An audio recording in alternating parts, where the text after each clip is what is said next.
G'day, this is Captainoob, and this is the DKS-501 sniper rifle. This is the sniper rifle from Fallout 1, 2, 3, New Vegas, and even Fallout Shelter. So this is a highly customizable standalone weapon with custom animations. So we'll get into these attachments here, and we'll chuck this all the way up to a 50 caliber receiver there for the best damage. And for the barrels, we get sawed off a stub one, scout, long one, and a long and ported one, and that'll give you a little bit more range and accuracy when compared to the long one. So we want pretty much as we can, but you do lose the little bipod thing there. So if you like the bipod, then it's worth mentioning to keep the other attachment anyway.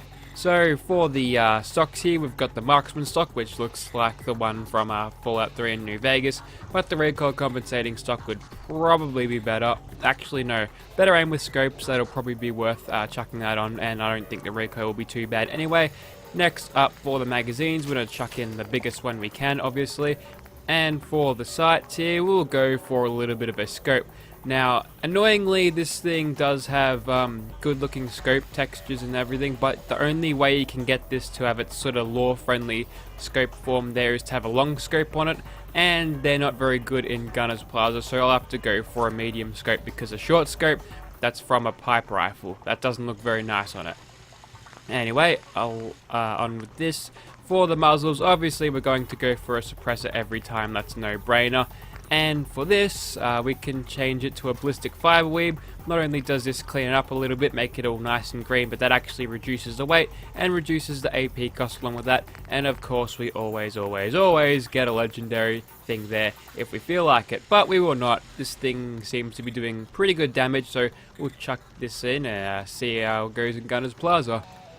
Righto, so here we are in Gunners Plaza as usual, and we'll take a look at the animations and reload before we get into it. So, there's the reload in first person. That's pretty neat, actually. So, looking at the animations here though, it's clear to me that this is just reworked pipe rifle animations. As you can tell, you're sort of holding it on the stock there like you would with a pipe rifle if you increase your field of vision.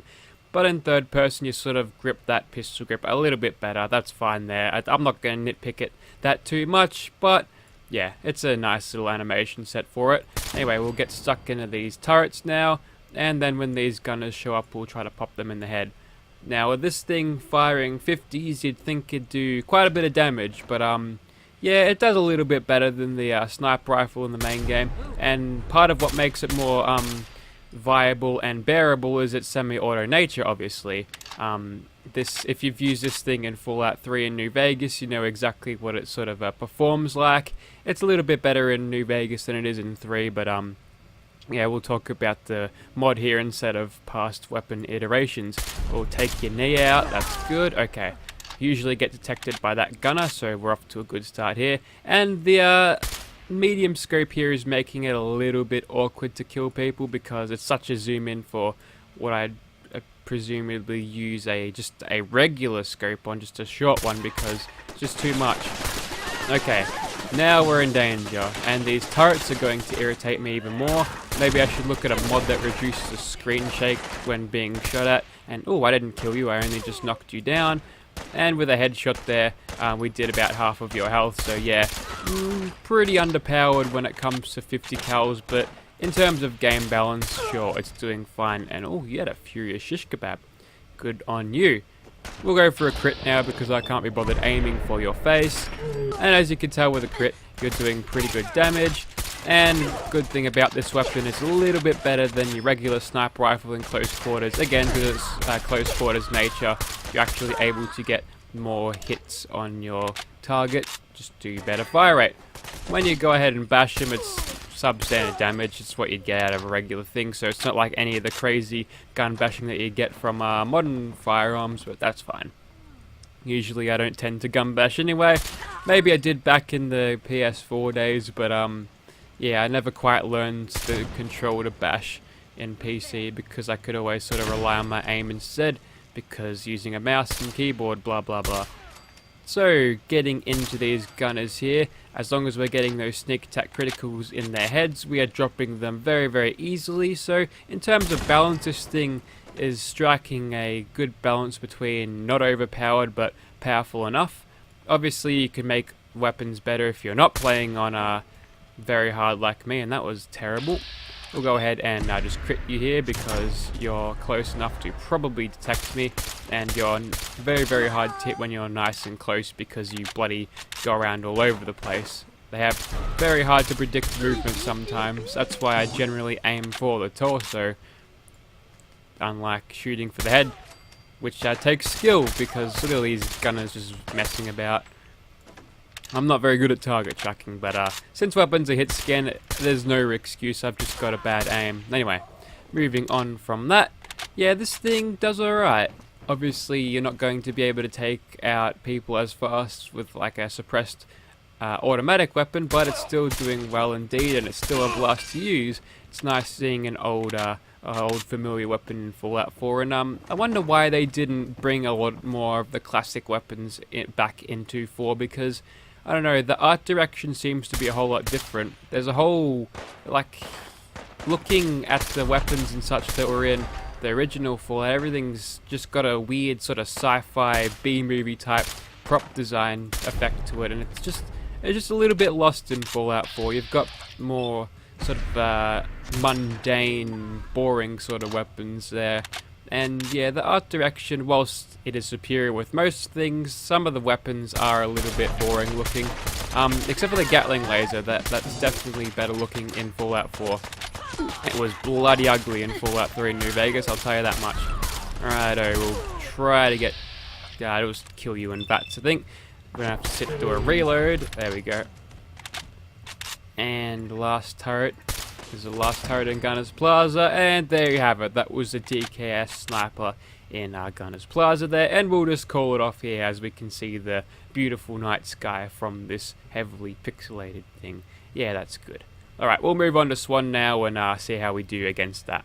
Okay, there's Swan over there, and with gratuitous sneak attack crit spamming, I believe we should do fine.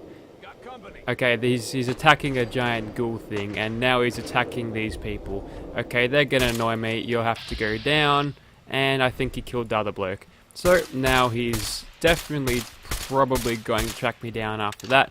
And with the sneak attack criticals, we're getting a respectable damage amount there. And of course, since we're using a semi-auto rifle type weapon, we can benefit from the sniper effect, which means that occasional knockdown is possible. And with the mag size of 9 here, I'm pretty sure we can get a nice knockdown at least once every mag, which will keep him down and make him very, very easy to kill indeed. So we'll just keep on shooting him now, and we should be fine. Got that knockdown there, and if you've got a knockdown to a point where it's easy to shoot his face, then that is highly recommended because it'll do a lot more damage. And how are we doing for accuracy? You know what, we'll go ahead and just do a little bit of VATS on him now, just to not only get some of my crits back, but get those guaranteed headshots since the game aims for me. And we'll drop him with this last mag. There we go. So there you have it. Basically, what I do with every weapon: stick a suppressor, hang back and sneak attack crit him to death. I'm pretty sure most of you would probably be bored of this right now, but as you can tell, you can make this thing, you can push it to kill giant monsters like Swan pretty easily now. So with that, I think I'll probably use it the same against all monsters, so we'll head to Quincy now and do a little bit of long range sniping. Righto, so here we are up at top of Quincy, and I've chucked on a long scope on this, and doesn't that make the weapon look so much better? Makes it look like just the way it was back in 3 and New Vegas, which is nice, although it's sitting a little bit high. Maybe it's just the perspective in first person. Anyway, yeah, I've got this thing fitted just with the scope, that's all that's changed. So we'll try to kill this gunner here, wait till he stops moving, hold our breath, and shoot him in the face, and we got him enough, hit him hard enough to make sure we could follow up with that shot and kill him instantly, and stop you from getting in your power armor. That's good. Now we don't have to worry about that. And what are you doing, computer? Come on. And now, what have we got around here? Just another captain.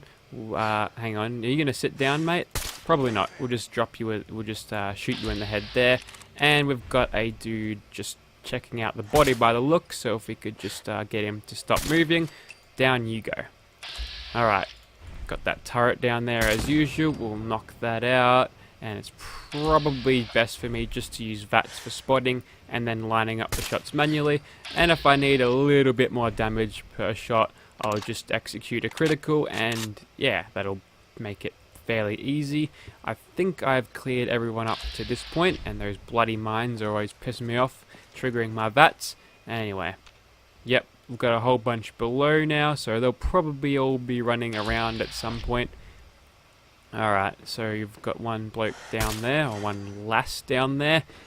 Took her out, and we've got a bunch of raiders or some robot machines going down there. So we interrupt this shooting of Quincy to bring you some robo rampage apparently. So we'll get stuck into those things.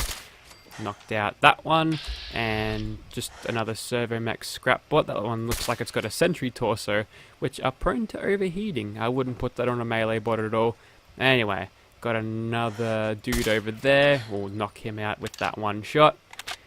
And now we've got a pretty good view of the rest of the town here. So you're hobbling along for some reason. We'll just knock you down with the 2 shots, since we can't actually get you with just the 1 shot. And hopefully we can... No, we can't. Can we sneak one through here? We'll see. Yes, we can. Okay, that's good. So we just need to find that turret. Knock that out. Very well. Okay. Now, I think there's a few around somewhere. There's obviously those fragged mines. Got another captain here. I think that was one of the ones we aggroed earlier, but he's since gone dark. So, with that, I think we're almost done for Gunners Plaza. Just got to loop around the back along these rooftops here, which is pretty awesome way to fight. Quincy is definitely one of the more interesting places to have a gunfight, because you can skip along all the rooftops to find people, which is really fun. And yeah, there's usually an assaultron here. This is where it stays before it's being called to thing, and we'll shoot it in the torso because that's actually its weak spot. And have we cleared out Quincy? I think we have. We'll have one last sweep of the town and see if we can't find anyone that we might have missed. Okay, as it turns out, I've missed 4 of them. They've all sort of congregated in this area. So, okay, looks like my work's cut out for me here. We'll go for a headshot on you. And yeah, we'll just keep going, see if we can keep headshotting these people. Okay, that one's dead. Knocked that legendary gunner down. And down you go. So haven't been detected yet, which is pretty good.